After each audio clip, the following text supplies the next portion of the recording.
Stávajú sa vám vo firme častokrát prejazdy? Sense Driver má na to úplne jednoduché riešenie.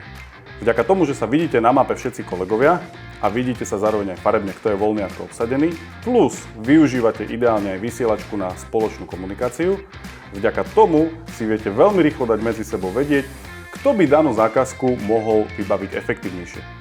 Odporúčam teda riešenie, že najprv sa opýtať do vysielačky, ktorý kolega by ju mohol prevziať a ako náhle sa ti ozve niektorý z kolegov, že on by tú zákazku zobral, pretože je pre neho oveľa bližšie ako pre teba, urobíš veľmi jednoduchý krok.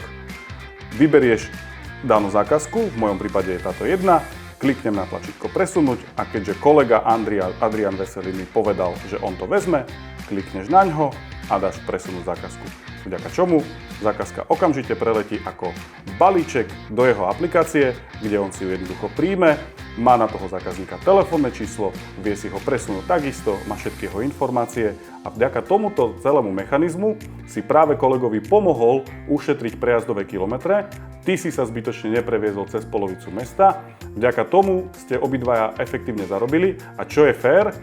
hneď ďalší hovor, ďalšia zákazka je znova tvoja, aby si ty nemusel čakať v rade na nejakú polhodinu, kým príde niečo ďalšie.